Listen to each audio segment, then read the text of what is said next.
Assalamualaikum warahmatullahi wabarakatuh. Selamat pagi, siang, sore, malam semuanya. Bagaimana nih kabar kalian? Semoga kabar baik ya. Masih bersama saya di sini di channel Dimensi Mimpi, dan saya akan melanjutkan cerita dari Mas Restu Wiratmaja yang berjudul Pesugihan Keluarga Ningrat Ngipri Ketek. Dan sekarang sudah di bagian ketiga. Buat kalian yang belum nonton di part sebelumnya, silakan kalian tonton terlebih dahulu agar kalian memahami alur cerita di part ketiga ini. Oke, tanpa langsung banyak basa-basi lagi, buat kalian yang sudah nonton semuanya, kita langsung aja mulai ke ceritanya.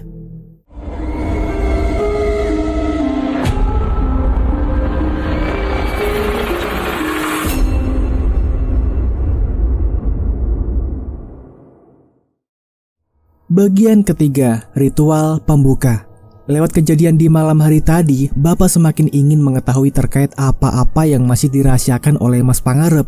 Jika memang apa yang dikatakan oleh Mas Pangarep benar, berarti kehadiran Bapak sendiri benar-benar menjadi ancaman yang nyata bagi Mas Pangarep dan juga yang lainnya. Pagi itu, Bapak dan Ibu berencana untuk meminta solusi kepada Kang Waris. Ia sendiri ingin mencari tahu apa yang harus dilakukannya di saat tanda-tanda dari ritual pesugihan itu sudah dimulai. Namun, saat Bapak dan Ibu ingin pergi ke tempat Kang Waris, ia melihat Nyi Endang sedang berada di bagian belakang rumah.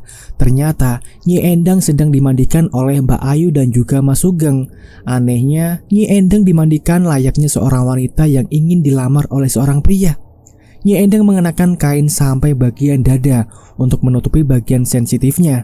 Lalu rambutnya disanggul dengan rapi. Setelah itu, air yang digunakan untuk memandikan Nyi Endang bukan air biasa. Air itu sudah diberi kembang 7 rupa yang aromanya sangat khas sekali.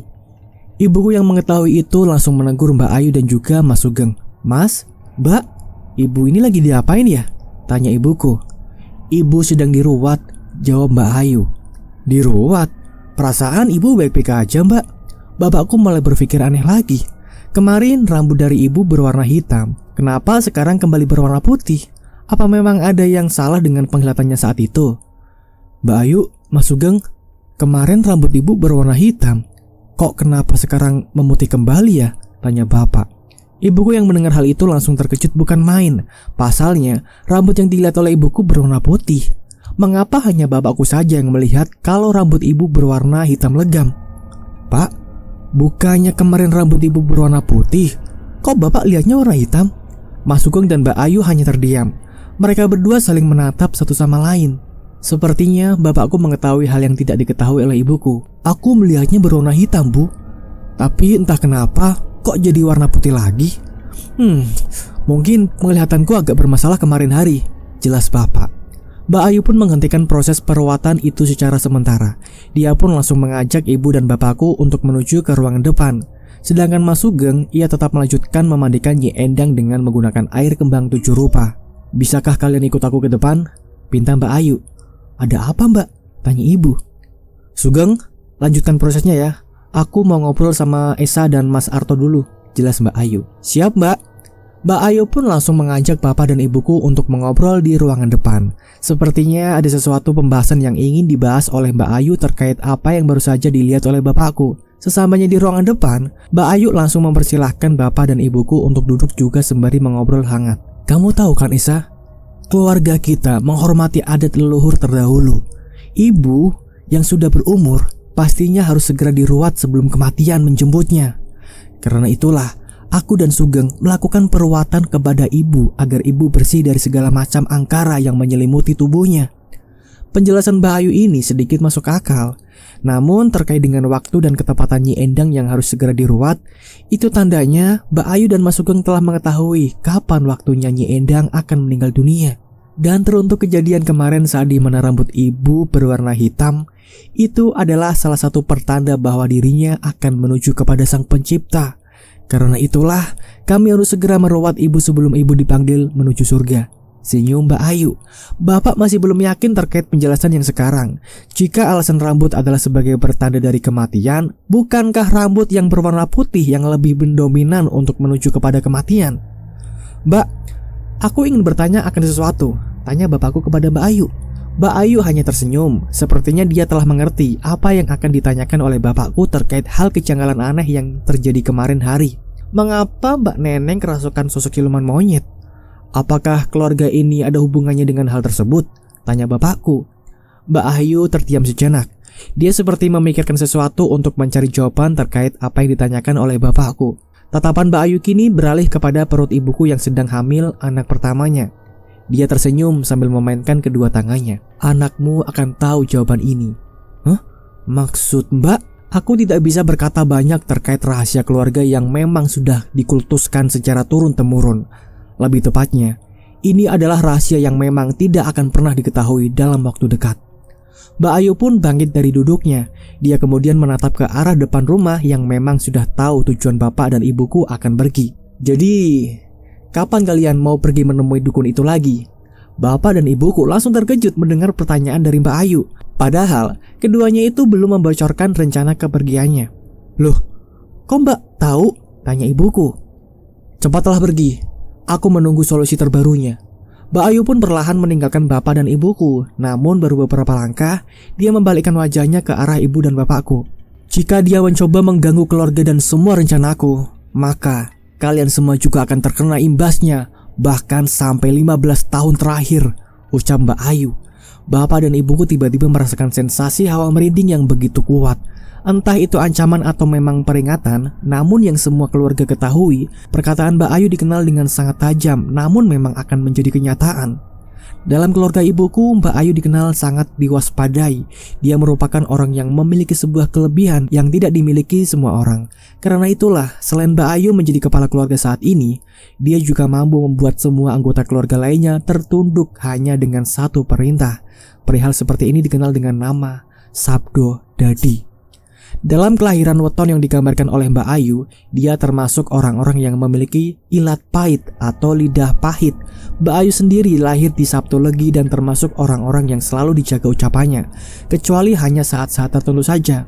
Karena itulah, di saat Mbak Ayu mengatakan hal demikian, bapak dan ibuku langsung merinding dibuatnya. Tanpa disadari, Mbak Ayu telah memberikan sebuah pertanda khusus ketika pantangan itu benar-benar akan dilanggar oleh bapak dan ibuku. Setelah Mbak Ayu kembali ke ruangan belakang, bapak dan ibuku memutuskan untuk pergi ke rumah Kang Waris. Mereka berdua bermaksud mempertanyakan apa yang harus dilakukan selanjutnya saat mendapati hal-hal aneh yang berada di rumahnya. Singkat cerita, ketika sudah sampai di rumah Kang Waris, ibu dan bapakku mendapati Kang Waris sedang menanam sebuah jahe di bagian timur halaman depan rumahnya. Tentu saja, hal ini membuat banyak pertanyaan yang muncul terkait apa yang sedang dilakukan oleh Kang Waris dengan menanam jahe tersebut. Assalamualaikum Kang, ucap bapak. Waalaikumsalam, jawab Kang Waris. Kang, lagi ngapain nih? Tanya bapak. Ini sedang menanam jahe. Loh, untuk apa emangnya Kang? Kang Waris memperlihatkan sekeliling rumahnya. Dia seperti diamati oleh sesuatu yang memang tidak terlihat rupa dan bentuknya. Kamu merasakan ada yang aneh tidak di rumah ini? Pertanyaan Kang Waris pun membuat bapak dan ibuku menatap sekeliling rumah. Memang benar, dari sekeliling rumah Kang Waris, bapak dan ibuku merasakan ada hawa keberadaan makhluk halus yang tidak bisa dilihat oleh mereka berdua.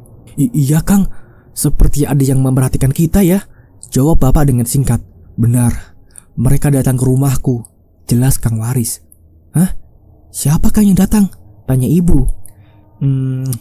Kita obrolkan ini di dalam rumah saja ya. Akhirnya Kang Waris pun memutuskan untuk melanjutkan pembahasan ini di dalam rumah. Ada ketakutan sendiri yang akan dipikirkan Kang Waris sewaktu dirinya memberikan penjelasan tersebut tepat di hadapan rumahnya. Kalian tahu, semalam tadi aku didatangi oleh jin kala ireng lengkap dengan para kroconya, jelas Kang Waris. Hah? Para kroconya? Tanya bapak. Iya, mereka adalah bawahan dari Rojo Ketek. Ternyata ada salah satu anggota keluarga kalian yang nantinya akan dipinang oleh Rojo Ketek untuk selanjutnya dijadikan istri di kerajaannya, jelas Kang Waris. Loh, mengapa bisa begitu Kang? Kang Waris menatap wajah ibu dengan tajam. Selanjutnya dia menatap perut ibu yang sedang mengisi anak pertamanya. Dari keturunanmu akan menjadi penentu dari permainan yang dilakukan oleh keluarga ningrat istrimu. Dia bermaksud untuk membatasi semuanya agar bisa berjalan dengan lancar. Kejadian semacam itu merupakan bagian dari pembuka ritual yang pernah aku katakan, jelas Kang Waris. Bapak dan ibuku langsung terkejut di saat Kang Waris mengetahui kejadian yang terjadi di malam itu. Sepertinya Kang Waris telah mengetahui apa-apa yang akan terjadi di malam itu sampai-sampai dia sudah mempersiapkan semuanya. Aku sengaja menanam jahe di bagian timur rumahku agar mereka semua tidak bisa mendekat ke sini. Telinga mereka lebih tajam dibanding pisau yang diasah ribuan kali. Sekalinya bocor, maka mereka akan memberikan sinyal kepada salah satu anggota keluargamu. Jelas Kang Waris. Maksud Kang Waris apa ya? Anggota keluarga yang dimaksud itu adalah Mbak Ayu? Tanya ibu. Aku tidak bisa memberikan penjelasan terkait itu. Namun tidak lama lagi, tumbal pertama akan muncul. Apa yang mereka lakukan dengan sengaja ditampakkan secara terang-terangan kepadamu hanyalah sebuah ilusi untuk menutupi rencana buruknya. Jelas Kang Waris. Bapak dan ibuku belum paham apa yang dimaksudkan oleh Kang Waris. Ya saya di sini juga belum paham sih ya teman-teman. Terkait dengan hal tersebut, Bapak malah berpikir terkait keanehan yang sedang dilakukan oleh Mbak Ayu dan juga Mas Sugeng saat sedang melakukan proses perawatan terhadap Nyi Endang. Maksud Kang Waris itu ruatan ya? Benar, itu adalah proses terakhir. Proses terakhir apa Kang? Ritual penumbalan. Korban akan dimandikan menggunakan kain khusus. Lalu proses menghitamnya rambut yang sudah putih adalah sebagai pertanda bahwa orang tersebut akan dijadikan tumbal. Ibu pun langsung terbangun. Dia segera menarik bapakku agar segera pulang ke rumah agar bisa menyelamatkan Nyi Endang yang akan dijadikan tumbal oleh anggota keluarganya sendiri. Pak, ayo kita pulang. Ibuku harus diselamatkan. Bu, sebentar. Kita harus dengarkan sampai akhir. Tapi Pak, bagaimana jika semuanya sudah telat? Ucap ibuku dengan mata yang berkaca-kaca. Semuanya memang sudah telat. Jelas Kang Waris. Maksudnya Kang? Semua sudah berjalan dengan sempurna.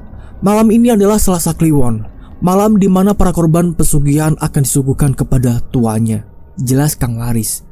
Ibuku pun menangis mendengar hal tersebut. Dia merasa tidak berdaya saat mengetahui ibu kandungnya sendiri akan dijadikan tumbal oleh salah satu anggota keluarganya. Jadi, apa yang harus kita lakukan? Pergi dari rumah itu agar kalian selamat. Bapak hanya mengangguk paham. Lalu tahu betul jika itu adalah langkah terakhir agar bisa selamat dari rentetan pesugihan yang telah dijadikan rencana selama bertahun-tahun lamanya.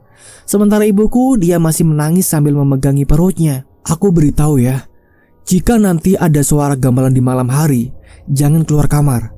Jika nanti ada suara monyet-monyet di dalam rumah, tutup semua pintu kamar dan lainnya. Lalu bersembunyilah di bawah ranjang tempat tidur. Mereka sedang mencari korban selanjutnya. Bapak pun merasa merinding ketika mendapati arahan langsung dari Kang Waris. Bagaimana tidak, ini adalah penentuan hidup dan mati bapak dan ibuku saat mengetahui kejadian yang begitu mengerikan yang akan terjadi di malam ini. Kang Waris pun memberikan sebuah kantong berisi kopi hitam yang telah dicampur oleh garam. Katanya, kopi dan garam itu dipergunakan untuk menghilangkan bau badan agar tidak tercium oleh Rojo Ketek yang nantinya akan berjalan-jalan bersama dengan ratu pilihannya. Ambil ini, taburkan di sekeliling dekat ranjang tempat tidurmu. Lalu, sembunyilah di bawah ranjang tempat tidur. Tahan sampai semua pagelaran kawin Rojo Ketek selesai. Lalu jangan membuka pintu sampai subuh tiba. Bapak pun mengangguk paham. Sementara ibuku, dia masih belum mendengarkan apapun yang dikatakan oleh Kang Waris kepadanya. Jaga istri dan anak-anakmu. Lebih baik kau putuskan tali persaudaraan ketimbang keluargamu menjadi korban dari pesugihan ningrat ini. Setelah mendengarkan semua solusi yang telah diberikan oleh Kang Waris, bapak dan ibu langsung pamit pulang ke rumah. Selama dalam perjalanan menuju ke rumah, ibu masih merasakan kesedihan yang luar biasa. Dia tidak menginginkan Nyi Endang menjadi korban dari tumbal pesugihan. Namun faktanya, semua sudah berjalan mulus tanpa mengetahui sedikit kesalahan untuk bisa menggagalkan rencana tersebut. Sampai akhirnya ketika mereka berdua telah sampai di rumah, suasana rumah sangat hening. Mereka tidak menemukan seperti tanda-tanda kehidupan yang berada di rumah tersebut. Pak, aku boleh ngecek kamar ibu? Bapak pun mengizinkannya. Mereka berdua pun segera menuju ke kamar Nyi Endang untuk mengetahui keadaannya. Ketika mereka berdua membuka pintu, bapak dan ibuku melihat Nyi Endang sedang tertidur pulas. Ibuku mendekati Nyi Endang lalu memijati kedua kakinya sambil menangis. Bukan hanya itu saja, ibuku juga mengelus-elus rambut Nyi Endang yang sudah memutih. Ternyata tetesan air mata ibu pun terjatuh tepat di pipi Nyi Endang hingga membuat Nyi Endang terbangun. Cahayu, kenapa kamu menangis? Ibu sehat. Nyi Endang hanya tersenyum. Kedua tangannya langsung memegangi kedua tangan ibuku sembari berkata, segeralah pergi dari rumah ini, Cahayu. Ibu selalu menjaga keselamatan kalian berdua. Ibu, Esa takut. Takutlah pada Tuhan, Duk. Kamu anak solehah. Bapak pun langsung mendekat setelah dirinya menutup pintu kamar yang semula dibuka lebar. Arto, jaga anakku ya. Nje Bu, aku akan jaga Esa. Kamu sudah bertemu Waris kan? Sudah Bu, barusan kami menemuinya. Turuti perintahnya agar kalian semua selamat. Tiba-tiba terdengar suara ketukan pintu dari luaran kamar. Ibuku segera menghapus air mata. Tinggalkan ibu sendirian ya, Nduk. Bu, tapi Bu, kalian harus selamat. Bapak pun langsung membukakan pintu kamar untuk mengecek siapa yang barusan saja mengetuk pintu kamar Nyi Endang. Ternyata setelah dibuka, semua anggota keluarga sudah berada di hadapan kamar kecuali Mas Krisna. Loh, ngapain kamu di dalam kamar ibuku? Tanya Mas Pangarep kepada bapakku. Itu Mas, Esa mau bertemu ibu, jawab bapak. Mas Pangarep pun memperhatikan ibuku yang tampaknya sedang murung sambil menundukkan wajahnya. Maaf Mas, aku hanya kangen sama ibu. Mbak Ayu langsung menarik tangan ibuku dan menyuruhnya untuk keluar. Mbak, lepasin aku Mbak. Keluar kalian berdua. Mbak mau ngapain ibu? Terlihat dengan jelas seluruh anggota keluarga Ningrat itu langsung masuk secara bersamaan sembari membawakan sebuah seserahan yang tidak tahu untuk apa tujuannya. Akhirnya bapak dan ibuku langsung diusir dari kamar Nyi Endang. Namun tidak lama kemudian, Mbak Ayu kembali membuka pintu sedikit sambil memperlihatkan wajah mengerikannya. Jadi gimana? Apakah ada solusi dari Kang Waris? Tanya Mbak Ayu dengan mulut yang tersenyum lebar, lalu kembali menutup pintu dengan sedikit menggertak. Bapak pun langsung menarik tangan ibuku untuk masuk ke dalam kamar. Pak, ibu Pak, tolong ibu. Bapakku langsung mengunci kamar dan segera menaburi garam dan kopi di samping ranjang tempat tidurnya. Pak, kenapa Bapak cuma diam aja sih? Bapakku tidak bisa berkata apa-apa. Air matanya perlahan terjatuh karena tidak mampu untuk membantu mertuanya yang kelak akan dijadikan tumbal pesugihan dari saudara-saudara iparnya sendiri. Pak, jawab Pak. Kenapa Bu? Apa yang harus kita lakukan? Selamatkan ibuku Pak, ucap ibuku sambil memohon-mohon hingga bersujud di telapak kaki bapakku. Bapak pun merendahkan tubuhnya dan berusaha mengangkat tubuh ibuku yang sudah berada di bawah lantai. Bu, kita nggak bisa berbuat apa-apa lagi. Bapak, selamatkan ibuku Pak. Kita hanya bisa menunggu waktu subuh. Pak, ibu nggak boleh mati Pak. Rojo Ketek itu akan datang Bu. Aku tidak bisa hidup tanpa ibu Pak. Bapakku langsung memeluk tubuh ibuku dan berusaha menenangkan ibuku yang benar-benar dalam keadaan sangat lemah. Hingga akhirnya ibuku kembali dengan tenang dan mendengarkan segala arahan dari bapak. Malam ini kita harus bersembunyi di bawah ranjang. Keesokan harinya kita akan pergi dari sini. Ibu tidak bisa berkata apa-apa. Dia hanya pasrah dengan apa yang akan terjadi di malam hari nanti. Malam harinya, semua jendela ditutup rapat. Semua persiapan sudah benar-benar disiapkan. Kini bapak dan ibuku bersembunyi di bawah ranjang untuk menunggu waktu subuh tiba. Setelah beberapa menit kemudian, hal yang aneh pun benar-benar terjadi. Terdengar dengan jelas alunan gamelan beserta suara sindenya. Lalu sahutan suara monyet juga memenuhi telinga ibu dan bapakku. Bapak pun memegangi kedua tangan ibuku yang benar-benar sudah ketakutan. Bapak tidak mau jika nantinya Rojo Ketek dan ratunya akan masuk ke dalam kamar untuk mencari siapa tumbal selanjutnya. Pak, aku takut. Sabar Bu, belum selesai acara pernikahannya. Tiba-tiba pintu kamar terbuka dengan sendirinya. Bapak langsung menutup mulut ibuku. Takutnya ibu akan berteriak sewaktu melihat sosok Rojo Ketek memasuki kamar. Keringat dingin mulai bercucuran dengan deras. Tampak terlihat dengan jelas bentukan kaki yang penuh dengan bulu berwarna putih dan juga kedua kaki manusia dengan pernak-pernik pernikahannya sedang berjalan ke arah ranjang tempat tidur mereka. Keduanya seperti mencari sesuatu yang nantinya akan dijadikan tumbal dari target selanjutnya. Setelah tidak menemukan apa yang dicari, Rojo Ketek itu menuntun ratunya untuk keluar dari kamar. Tidak lama kemudian, terdengar suara yang menakutkan lagi menggelegar yang ternyata itu berasal dari suara Rojo Ketek. Siapa yang akan menjadi pengawalku selanjutnya? Pengawal yang dimaksud di sini adalah tumbal selanjutnya. Karena jika dia adalah seorang wanita, maka akan dijadikan istri. Namun jika dia seorang laki-laki, maka dia akan menjadikan pengawalnya. Berarti dengan jelas, Rojo Ketek sedang mencari tumbal berupa tumbal laki-laki. Lalu, siapakah yang akan dijadikan tumbal dari keluarga Ningrat yang merupakan seorang laki-laki? Kita akan melanjutkan ceritanya di bagian 4. Dan itulah teman-teman ceritanya di part ketiga ini. Dan saya akan melanjutkan lagi ceritanya di part keempat. Nah, buat kalian nih yang penasaran akan kelanjutan dari ceritanya, makanya dong stay terus di channel Dimensi Mimpi. Buat kalian yang belum subscribe, silakanlah diklik dulu tombol subscribe-nya dan nyalakan loncengnya, karena biar sewaktu-waktu saya sudah update cerita terbaru, part terbaru dari cerita ini, kalian tuh langsung ada notifnya gitu. Jadi kalian nggak bakal ketinggalan cerita-cerita dari channel Dimensi Mimpi. Jadi gitu ya. Dan untuk meramaikan channel ini dan juga biar supaya video ini juga bisa tersebar luas gitu, biar banyak yang tahu juga akan cerita ini, kalian ini dong rame-ramein di kolom komentar gitu ya tentang cerita ini gimana, atau pendapat kalian gitu, atau apa yang kalian rasakan ketika mendengar cerita ini. Jadi ya buat rame-rame aja gitu, biar saya di sini juga makin semangat untuk membawakan ceritanya gitu ya. Saya di sini pamit undur diri dulu, sampai jumpa di video berikutnya. Wassalamualaikum warahmatullahi wabarakatuh. Selamat bermimpi.